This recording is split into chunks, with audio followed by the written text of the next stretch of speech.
안녕하십니까. 6월 8일 오전 김경국TV 시작하겠습니다. 이재명과 트럼프 두 대통령이 전화 통화를 한 지 우리 시간으로는 지금 사흘째로 접어들었습니다. 그런데 트럼프는 끝내 통화 사실을 언급하지 않고 있습니다. 이제 의도는 확실해진 것 같습니다. 이재명은 안중에 없다는 것을 온 세계에 알린 것입니다. 취임 이후 사흘 동안이나 전화 통화를 하지 않는 것으로 왕따를 시키더니 통화 후에는 입을 닦아버리는 것이로 또 이재명과 대통령실의 속을 태우고 있는 것입니다. 앞으로 트럼프가 이재명을 어떻게 대접할지, 또 미국이 대한민국을 어떻게 생각하는지를 단적으로 보여주고 있는 행동이기도 합니다. 심각한 상황이 아닐 수 없습니다. 우리나라 대통령실은 이재명과 트럼프의 전화통화가 끝나기가 무섭게 통화 사실을 브리핑했던 것과는 정반대입니다. 누가 더 아쉬운지, 얼마나 전화통화를 학수고대했는지 그런 부분들이 잘 드러나는 대목입니다. 그럼에도 개딸들은 이재명이 트럼프의 속을 태웠던 외교 천재적인 행동이었다고 정신나간 소리를 일삼고 있고, 딸랑이들은 아마 어쩌면 이재명에게 그렇게 보고하고 있는지도 모르겠습니다. 특히 대통령실은 두 사람이 서로의 리더십에 대해서 높이 평가했고, 또 앞으로 한미동맹의 발전을 위해서 긴밀히 협력해 나가기로 했다고 입을 모았습니다. 뿐만 아닙니다. 트럼프는 방미를 초청했고, 두 대통령은 한미동맹 발전을 위한 보다 심도 있는 협의를 위해서 다자회의 또는 양자 방문 계기 등 가급적 이른 시일 내에 만나기로 했다고도 말했습니다. 트럼프가 이재명에게 높은 명성을 가진 이 대통령을 곧 뵙게 되기를 기대한다고 말했다고도 소개했습니다. 대통령실은 당면한 현안 논의는 물론이고 정상 차원의 신뢰와 우위를 쌓는 계기가 되었다고도 평가했습니다. 이처럼 우리 대통령실의 평가만 들으면 두 대통령은 엄청난 우위를 다진 것으로 들리는데 실제는 그게 아니었던 것입니다. 트럼프는 이재명의 대통령 취임 사흘 만에 겨우 전화통화를 하더니 통화를 했다는 사실은 또 며칠째 확인조차 해주지 않고 있습니다. 진짜 두 사람이 통화를 한 것이 맞기는 하나, 이런 생각이 들 정도로 트럼프와 미국은 침묵하고 있습니다. 이틀 동안 언급이 없었으면 앞으로도 일부러 언급을 하지는 않는다고 봐야 될 것입니다. 국가 정상 간의 통화는 굉장히 중요한 포인트입니다. 특히 트럼프와의 통화는 전 세계에서 관심을 가지고 있을 뿐만 아니라 또 궁금해하는 부분이기도 합니다. 트럼프는 SNS를 광적으로 활용하는 스타일입니다. 그래서 자신의 활동 내용을 대부분 SNS를 통해서 공개하고 자랑을 합니다.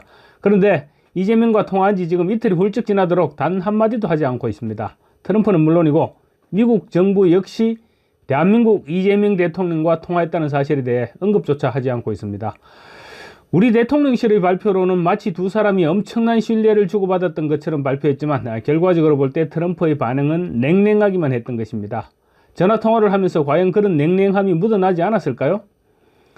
명색이 동맹관계인데 며칠이 지나도록 통화를 안 해준 것이 찝찝해서 통화 한번 해줬다, 이런 식으로 지금 비치고 있는 것입니다. 제 말이 아니라 트럼프의 반응을 유추해보니까 그렇다는 말입니다. 트럼프와 미국 측에서 두 사람의 전화통화에 대해서 아무런 언급을 내놓지 않다 보니 미국 언론들도 단 한마디도 한 줄도 보도하지 않고 있습니다. 우리만 이재명이 트럼프와 통화했다는 사실을 알고 있지 미국에서는 아예 모르고 있는 것이고, 서방 국가들 역시 극히 일부 언론에서 백악관이나 트럼프의 SNS가 아니라 우리 대통령실 또는 연합뉴스를 인용해 한 줄씩 보도하고 있는데 그치고 있습니다. 대통령 취임 이후 사나흘 정도의 기간 동안 트럼프는 이재명에 대한 생각을 모두 드러낸 것입니다. 애태우다가 전화통화를 한번 해주고 그러고는 입을 닦아버린 것입니다. 이재명이 트럼프에게 홀대를 당하는 것이야 우리가 굳이 안타까워할 이유가 없습니다. 그렇지만 이재명은 지금 대한민국을 대표하고 있다는 것이 문제입니다. 지금 당장 관세 협상을 해야 되고 또 주한미군 주둔 문제도 굉장히 민감한 문제가 아닐 수 없습니다. 더 중요한 문제는 트럼프가 이재명을 무시하면 전 세계 정상들이 이재명을 무시하게 될 것이라는 점입니다. 보통의 경우 대선 당일 축하 전화를 하는데 이번에는 사흘이나 뜸을 들이다가 전화 통화를 함으로써 다른 우방 국가들 역시 트럼프가 움직일 때까지 움직이지를 못했습니다. 앞으로도 마찬가지일 것입니다. 트럼프가 이재명을 인정하지 않는 이상 다른 나라 정상들이 선뜻 이재명에게 손을 내밀지는 않을 것입니다. 그야말로 왕따가 될 것으로 우려되고 있는 것입니다. 트럼프 본인도 이런저런 스캔들과 사법 리스크가 있었지만 트럼프는 칼자루를 쥐고 있는 사람입니다. 칼날을 쥐고 있는 이재명과는 분명 다른 입장인 것입니다. 전화통화 이후 개무시하는 트럼프의 행동을 볼 때 두 사람이 정상회담을 한다고 하더라도 분위기가 좋아질 수 있을까? 그런 의문이 들지 않을 수 없습니다. 이재명은 언론 인터뷰에서 그런 말을 했습니다. 국익을 위해서라면 트럼프의 가랑이를 길 수도 있지만 자기도 만만찮다 이렇게 말을 했는데 과연 만만찮다는 점을 입증할 수 있을지 모르겠습니다. 트럼프는 주스틴 트리도 캐나다 총리를 미국 캐나다주 주지사라고 모욕을 줬고 끝내 트리도는 사임을 했습니다. 또 젤렌스키 우크라이나 대통령을 백악관에 불러놓고는 미국에 고마운 줄 알아라. 옷이 그게 뭐냐? 양복이 있기는 하냐? 이런 식이면 거래하기 힘들다. 이런 등으로 말싸움을 벌이는 장면이 전 세계 생중계로 방송됐습니다. 트럼프의 측근들까지 곁에서 망신을 줬습니다. 잘 짜여진 각본 같았습니다. 시릴 라마포사 남아프리카 공화국 대통령을 초청해서는 갑자기 조명을 낮추고는 백인 농민이 학살당하고 있다면서 유튜버식 다큐 분위기 영상을 틀었습니다. 팩트 여부와는 무관하게 트럼프는 연출된 봉변을 만들었고 일부 언론은 이 장면을 외교 참사 수준의 공개망신이라고 규정하기도 했습니다. 다음 수순은 이재명이 될 수도 있습니다. 트럼프의 입장에서는 시진핑과 손발을 맞추려는 이재명에게 어떤 식으로든 경고장을 날리게 될 텐데 백악관의 오벌룸의 세 번째 희생자가 될 가능성도 배제할 수 없어 보입니다. 이재명이 망신을 당하는 것은 그렇다 하더라도 전 세계가 지켜보고 있는 가운데 망신을 당하게 되면 대한민국이 망신을 당하게 되는 것입니다. 트럼프가 미국으로 초청했다고 마냥 좋아할 일은 아닌 것입니다. 이재명을 만나 정상회담을 하면서 만약에 형수 욕설이라도 틀어버리면 어떻게 될까요? 물론 그렇게까지는 아니더라도 이재명이 지난 2017년 성남시장 시절 부천시청에서 했던 강연 장면이라도 동영상으로 보여주면서 지금도 같은 생각이 있냐고 물어버리면 어떻게 될까요? 당시 이재명은 주한미군 주둔비를 우리가 미국 측에 지불할 것이 아니라 미국의 필요에 의해서 주한미군이 배치된 만큼 미국이 우리에게 주둔비를 줘야 한다고 주장을 했었습니다. 아니면 유엔 안보리 결의와 미국 국내법을 어기면서 북한에 거액을 송금했다가 최종적으로 유죄를 선고받은 이화영 얘기를 거론하게 되면 이재명은 어떻게 될까요? 그야말로 혼비백산하게 되지 않을까요?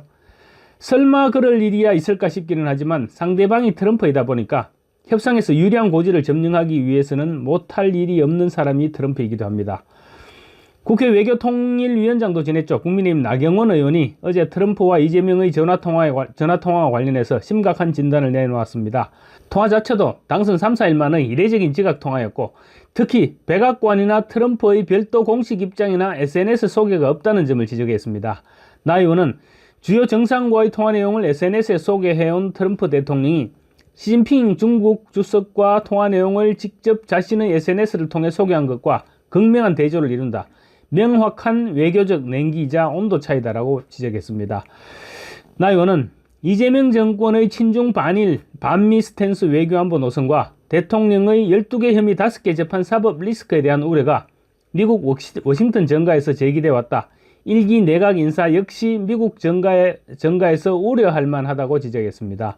특히 김민석 국무총리 지명자에 대해서 미국 문화원 점거농성 사건을 주도했고 반미운동을 주도했다. 또 주한미군 철수를 주요 운동 목표로 삼기도 했다고 적었습니다. 그러면서 그 형인 김민웅 촛불행동 상임대표 역시 정권 퇴진 운동을 주도하면서 천안함 북한 폭침 부정 음모론, 후쿠시마 오염수 괴담 선동에도 앞장섰다고 덧붙였습니다.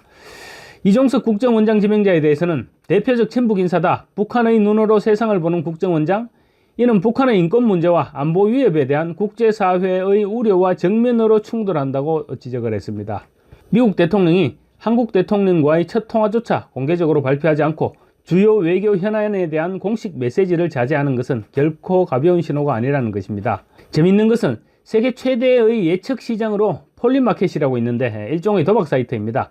이 폴리마켓에는 이재명은 대한민국 대통령직에서 물러날까라는 항목이 만들어졌는데 트레이더들은 8월 31일 4%, 12월 31일 8%의 베팅을 기록하고 있습니다.